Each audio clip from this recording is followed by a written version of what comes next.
Welcome to Marketing MASH, brought to you by themarketingscope.com. Hi, I'm Eric Vidal with the Marketing Scope. Today I want to talk about webinars, more specifically how to promote or best practices in promoting your webinars.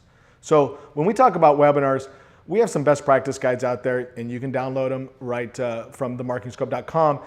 And some of them, it talks about best practice, but also just everything you need to do before, during, and after a webinar. And that's kind of how we look at it here. We break up the activities into three groups or three sections. And so it's before, during, and after. Let's just heavily focus on just the promotional piece. One of the things we say around here is, there's about 100 things you need to do to put on a successful webinar. And so let's talk about the 10 or 15 promotional things that you need to do.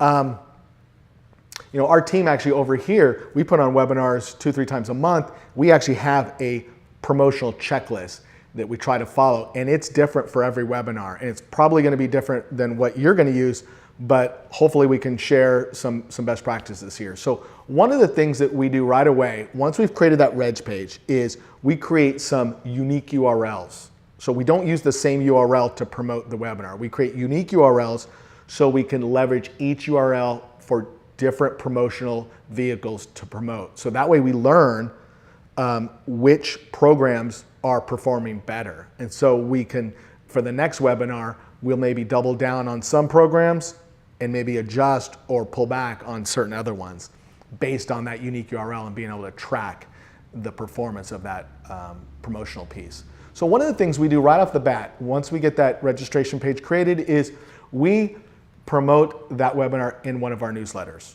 We're a media company, so we have multiple newsletters. But for all of you, even the small companies, you probably have a newsletter. And if not, you have a database of a few hundred, or in some cases, quite a few thousand people. And so you want to send out an invitation to your audience via email. So we got newsletters, email marketing. The other thing is blogs are very big now. So most companies have a blog. Do a write-up on the blog and promote the webinar in the blog. But just kind of highlight what's going to happen during that webinar and what they're going to learn from it. So it's a little more than just a write-up. It's a full description, and that's pretty helpful.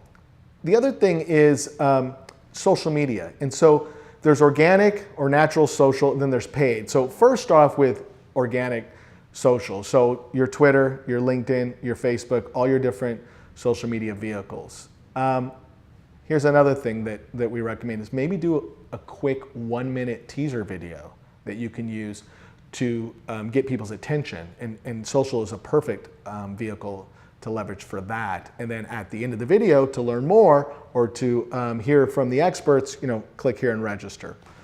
Those are just a few. There's some other tools that we use. Webinara is a great site that is somewhat new. It's only been around a couple years or so, and you can post your content up there, your webinar description, and you can get some free registration or free promotion there. And you may only get 2 or 3 people to register, but in some cases you can get 15, 20, 40 plus.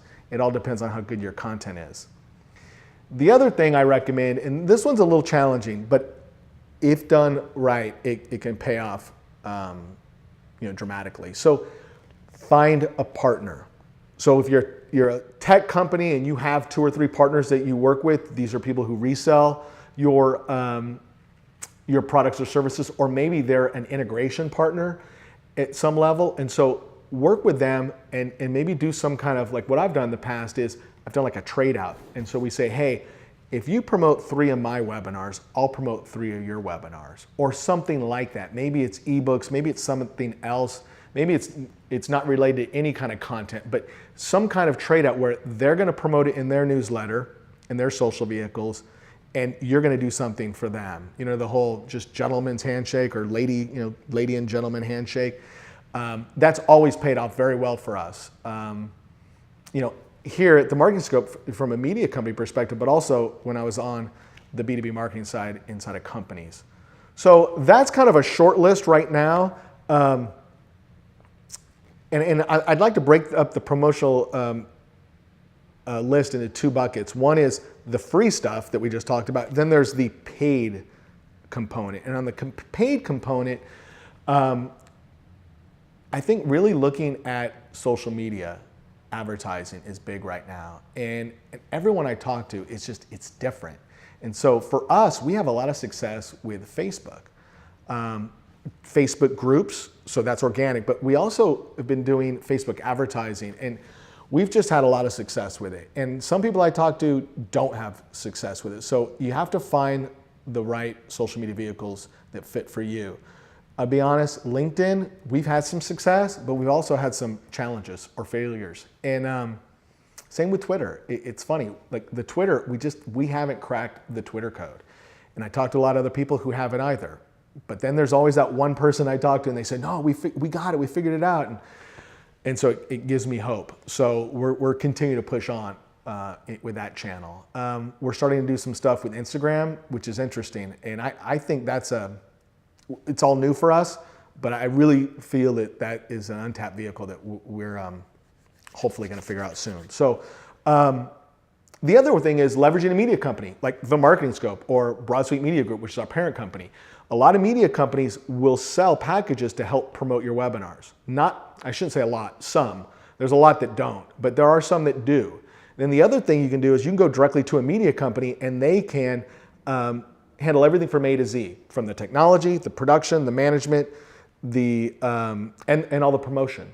And so Broad Suite Media Group and The Marketing Scope are a couple, but there's so many more. I mean, if you're marketing folks, you obviously know about Marketing Profs. They have a webinar program that will help you from A to Z, and there's quite a few others out there. So let's talk about some guerrilla techniques or some very unique techniques that I've seen out there as well. And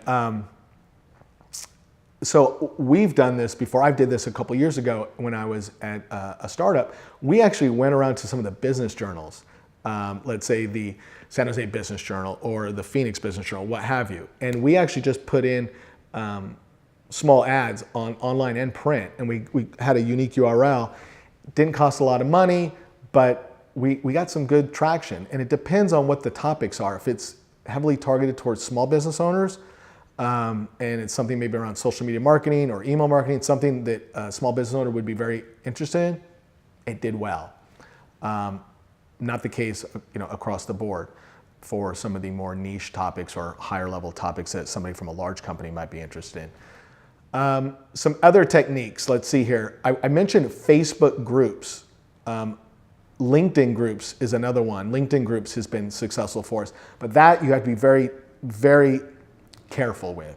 I've seen and heard of people promoting their webinars in LinkedIn groups and getting like ding, ding, ding, bells ringing like, hey, do not be promotional. We're very fortunate because we're a media company, and so we just promote content in general in different groups, and not a lot. It's very spread out. So we may promote an article one day, 10 days later we may promote a new research report, and then 15 days later we may promote a webinar, or 25 days later. So we don't really bombard the group with a bunch of content. It's spread out a couple times a month, and we keep it very light. So that's one thing to be careful of. Here's another one, is content syndication. That one it gets a lot of good clicks, but I don't get a lot of good conversions with stuff like that. Google ads are another one that's tough. I have some folks I know that use Google ads, and for me, it's worked for us, but it's farther out. You have to start promoting five weeks out. So I know a lot of people don't like to do that, so be careful with that. One other last piece I'll mention is employee advocacy is really huge now. And even if you work for a small company, leverage your employees and their network and get them to share the content in a real educational or organic fashion. So I think I'll leave with that one. That's a good one. And if you work for a medium-sized or large company, you definitely should be leveraging your staff to help promote all your content or most of your content, especially the webinars. I know I left some things out when it comes to promoting webinars. So maybe that's just the start of a conversation. Would love to hear in the notes section, feedback section, some other pieces or tools that have worked for you in regards to promoting webinars. Thank you so much for joining. That's it for this episode of Marketing MASH. You can share your thoughts by following us on Twitter and Facebook. Subscribe to our podcast to keep up with the show. And of course, you can always find us by visiting themarketingscope.com.